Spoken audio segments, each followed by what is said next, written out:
এখানে ক্লাস 5-এর 7, 8, 9, 10 এই 4টি অঙ্ককে তুলে ধরা হলো। প্রথমে গুণের কাজটা করে তারপর ভাগ করতে হবে, তারপর আস্তে আস্তে অঙ্কের স্টেপটা মিলে যাবে। তারপর এখানেও ঠিক তাই, প্রথমে 3টেকে গুণ করে নিতে হবে, গুণ করে ভাগে আসলে অঙ্ক ধাপে ধাপে আস্তে আস্তে এটাকে মিলবে।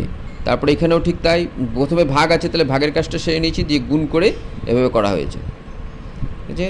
তারপর এখানে যেমন 10 নম্বরটা যেমন 4 ব্র্যাকেটের ভিতরে আছে 6 বিয়োগ 3, তাহলে বিয়োগের কাজটাকে আগে সারতে হবে। এখানেও ঠিক তাই, যোগের কাজটাকে আগে সেরে নিতে হবে, দিয়ে 4 3 12, 4 15 60, এদিকে হচ্ছে 6 গুণ 8, আর এদিকে 7 থেকে 2 গেল 5, দিয়ে এভাবে অঙ্কটাকে করতে হবে। সব করে দেওয়া থাকলো। কেমন লাগলো এটা কমেন্ট করে জানাবেন। আর এই ধরনের অঙ্ক ক্লাস 5-এর 6-এর পেতে গেলে এই চ্যানেলটিকে সাবস্ক্রাইব করবেন।